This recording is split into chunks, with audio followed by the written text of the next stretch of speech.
Kemerdekaan itu, anak-anak kita yang pada musim kemarau bermain layang-layang, menarik, mengulur, dan mengadunya tanpa memasalahkan kenapa harus ada yang putus.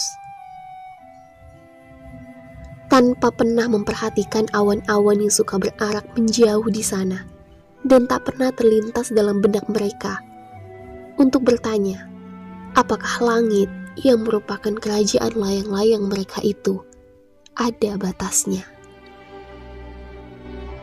Kemerdekaan itu, ibu guru yang mengajarkan cara mengatur bunyi dan huruf menjadi kata, merangkainya menjadi bahasa dan rumus matematika, untuk kemudian mengajak anak-anak bergabung dalam paduan suara yang menyanyikan lagu-lagu yang menyatukan masa lampau, masa kini, dan masa datang, yang perlahan menyusup keluar ruang kelas dan meluap ke jalan-jalan yang lurus, jalan yang silang menyilang, yang konon tak pernah ada ujungnya.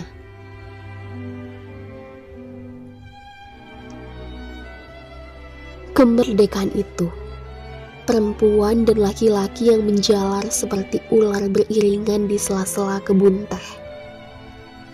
Ketika cahaya pertama matahari menyentuh ujung camping, wajah, untuk kemudian menembus pakaian mereka yang compang-camping, agar bisa meresap ke pori-pori kulit mereka.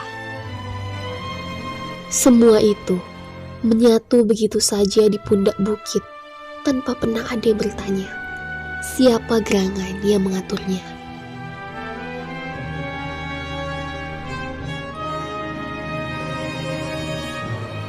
Kemerdekaan itu, tukang kebun yang menyapu daun-daun dan bunga yang berguguran dari pohon kembang sepatu di pekarangan rumah kita,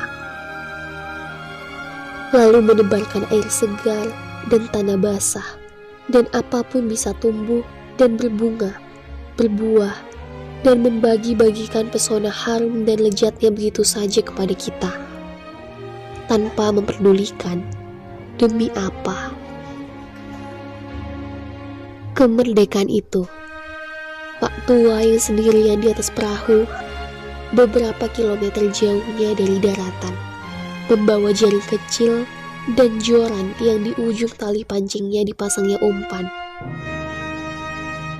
Ia tidak boleh terlena menyapa camar yang suka melayang, menepis buih di sekitar buritan perahunya. Ia harus selalu siap menunggu, siapa tahu ada ikan yang entah sengaja, entah masuk ke dalam jala atau menyambar umpannya.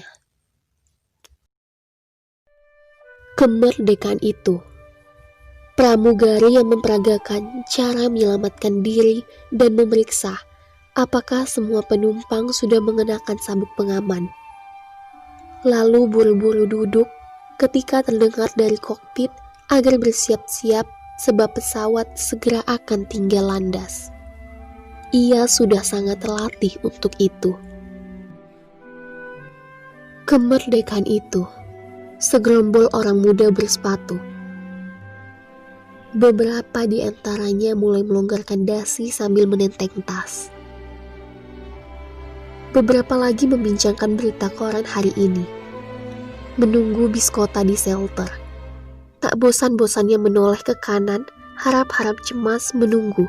Moga-moga ada bis yang masih bisa menampung mereka sampai ke rumah dengan selamat, meskipun terlambat.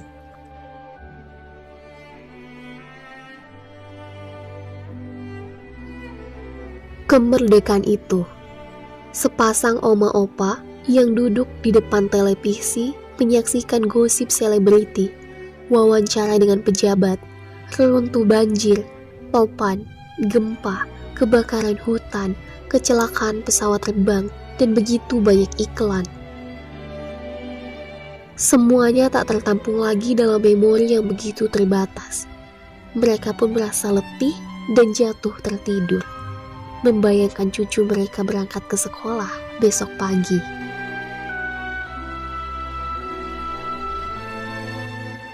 Kemerdekaan itu, selembar bendera merah putih kecil, kecil saja, yang sejak lama ada di sudut pagar rumah kita dan senantiasa menatap sebatang rumput yang akarnya mencekam tanah.